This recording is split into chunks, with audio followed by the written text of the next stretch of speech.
माहिती आहे की या राज्यामध्ये खूप मोठ्या प्रमाणामध्ये अतिवृष्टी झालेली आहे आणि अजून होऊ शकते। अजून हे संकट काय टळलेलं नाहीये। आज आपण सगळ्या राज्याचा जर विचार करायचा झाला तर राज्यामध्ये साधारणतः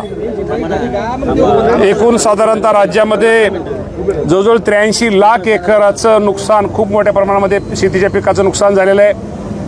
आणि आपल्या अहिल्यानगरचा जर विचार करायचा झाला तर अहिल्यानगरमध्ये साधारणतः 7,49,000 एकर शेती पिकाचं नुकसान झालेलं आहे।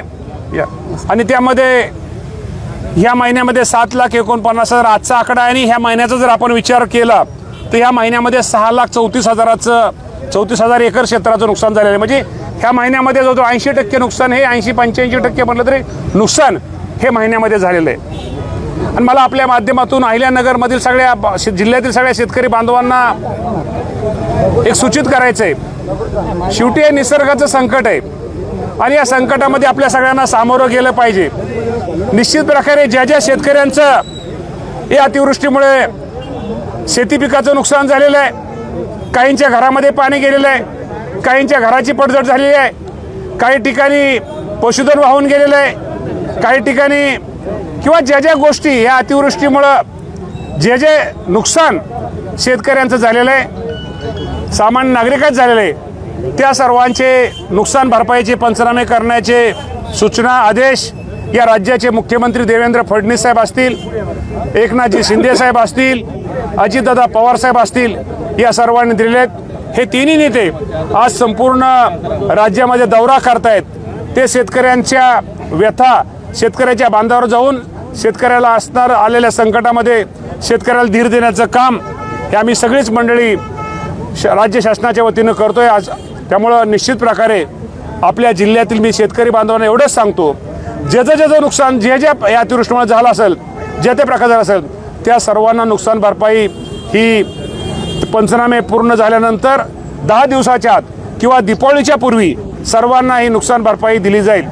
काही शेतकऱ्यांनी पीक विमे सुद्धा काढलेले आहेत, तर पीक विमा कंपन्यांना काही निर्देश सरकारने दिलेत का? पीक विम्याच्या बाबतीमध्ये आज म्हणण्यापेक्षा आज आपल्याला जी NDRF किंवा SDRFच्या वतीनं जी मदत होती, जे त्यांचं मदत असती ती आपण पहिल्यांदा ते मदत त्यामुळे घेतोय। काल मंत्रिमंडळाची बैठक झाली, त्यामध्ये या आपत्तीबद्दल कुठलाही विषय घेण्यात आला नाही। कशा प्रकारे मदत केली जाईल या संदर्भात कसली स्पष्टता? तुम्हाला कोणी सांगितलं विषय घेतला गेला नाही? मंत्री मी आहे असं नाही, मी मंत्री मी आहे साहेब। विषय तिथं झाला, चर्चा झाली, त्यामुळे आम्ही पण सगळी मुख्यमंत्री असतील, दोन्ही उपमुख्यमंत्री असतील, मंत्रिमंडळाचे सहकारी असतील, शेवटी आम्ही पण शेतकऱ्याची मुलं आहेत। त्यामुळे शेतकऱ्याच्या अडचणीविषयी किंवा शेतकऱ्याला आता एवढा मोठा प्रसंग, एवढं अति हे झालं, त्यामुळे त्याची चर्चा तर झालेलीच आहे। त्यामुळे आज त्या चर्चा झाल्यानंतरच राज्यामध्ये सगळेच मंत्री, त्या जिल्ह्याचे पालकमंत्री किंवा त्यातले सगळे प्रमुख हे प्रत्येक जिल्ह्यामध्ये दौरा करतायत, शेतकऱ्याच्या नुकसानीची पाहणी करतायत आणि जे नुकसान झाले त्या शेतकऱ्याला खरं तर आज नुकसान आहे, त्या शेतकऱ्याला आज धीर दिला पाहिजे। शेतकऱ्याला थोडं त्याला समजूनही केलं पाहिजे की बाबा शेवटी हे संकट आहे, हे काय वैयक्तिक कुणी घडवलेलं संकट नाही, हे निसर्गाचं संकट आहे। आणि या निसर्गाच्या संकटामध्ये निश्चित प्रकारे आपण कुठंतरी आपण उभं राहिलं पाहिजे। त्यासाठी आज आम्ही सगळेजण फिरतोय, लोकांच्या व्यथा, लोकांच्या अडचणी ऐकतोय आणि यातनं सुद्धा आता आज लोकांचे सगळेच आम्ही फिरून येणाऱ्या मंत्रिमंडळाच्या मीटिंगमध्ये बाबा आपण अजून शेतकऱ्याच्या दृष्टीने कुठलाही निर्णय घेणं हिताचं आहे किंवा शेतकऱ्याला काय मदत केली पाहिजे ती मदत करण्याचा प्रयत्न आम्ही सगळेजण करू। किसान शिबिराने या दौऱ्यावर टीका केलेली आहे। त्यांचं म्हणणं आहे की मंत्रालयात बैठक घेऊन तातडीनं शेतकऱ्यांना एकरी 50,000 द्या आणि जे गुरं मरत आहेत त्यांना केवळ 37,000 जे दिले जातात तो जो आहे तो मागे घ्या। जे नियमाने आहेत ते आता आपण पहिल्यांदा देऊया। या बाबतीमध्ये निश्चित प्रकारे शेवटी शेतकऱ्यांना ही रक्कम त्यांच्या दृष्टिकोनातून अपुरी आहे, तुटपुंजी आहे, याबद्दल काय दुमत नाही। परंतु या बाबतीमध्ये निश्चित प्रकारे आम्ही येणाऱ्या मंत्रिमंडळामध्ये आज सगळेजण फिरून त्यामध्ये माहिती घेऊन काहीतरी योग्य तो निर्णय घेतील।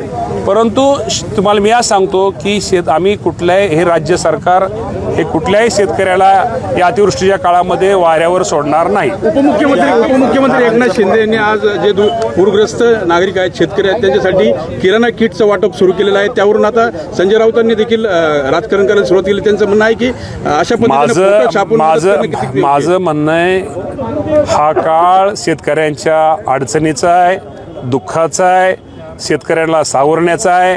ह्या अडचणीच्या काळामध्ये, दुःखाच्या काळामध्ये कुणीच, मी माझ्या सकट म्हणतो, यामध्ये कुणीच राजकारण करू नये. ज्या परिवाराचं संकट आहे, नैसर्गिक संकट असताना ओढे नाले किंवा नद्यांलगत जे अतिक्रमण होतंय ते मानव निर्मित संकट आहे, याच्यावर आता सरकार काय करतं? 100% यासाठी आता पूर्वी नव्हतं, पण आपल्याला माहिती आहे की पाऊस जो पडतोय तो एकाच दिवशी, वर्षाच्या सरासरी एका दिवशी पडतोय.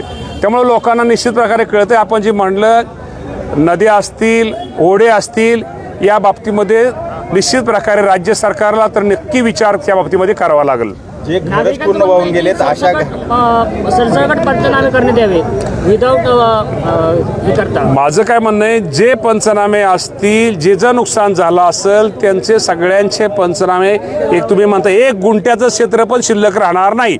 ज्याचं नुकसान झालंय त्याचं एकराचं म्हणत नाही मी, 1 गुंठ्याचं पण क्षेत्र शिल्लक राहणार नाही. प्रत्येक नागरिक हा शेतूत जाऊ शकत नाही, त्याच्यामुळे सरसकट पंचनामे. मी तुम्हाला एवढं सांगतो, ते शेतकऱ्यांनी जायची गरज नाही. आमचे अधिकारी जाऊन तिथं पंचनामे करतील. 1 एकराचं नाही, 1 गुंठ्याचं क्षेत्र शिल्लक ठेवणार नाहीत. जे घरच वाहून गेलेत किंवा ज्या घराचंच पूर्ण नुकसान झाले यांच्यासाठी तातडीची काय मदत? तातडीची मदत कलेक्टर साहेबांकडे असते. त्या बाबतीमध्ये निश्चित प्रकारे त्यांच्याकडे पैसे पण असतात. त्यामुळे या बाबतीमध्ये तहसीलदार साहेब कुठे गेले? तहसीलदार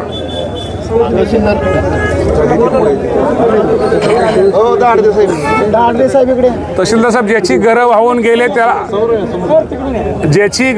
गेले त्यांना किट आणि ताबडतोब जी आपण लगेच ताबडतोब जी मदत देतो ती कलेक्टर साहेबांना सांगा, ताबडतोब ती मदत द्यायला, आणि मदत पण द्यायला सांगा, ताबडतोब जी आपण मदत देतो. पीक नुकसान तर आपण देतोय, मात्र काहीच्या जमिनीच वाहून गेलेल्या आहेत. अशासाठी आता जमिनी वाहून गेलेल्या सुद्धा आपल्याकडे पैसे आहेत. आपण जमीन वाहून गेलेल्या सुद्धा आपण त्यांना पण पैसे देतोय.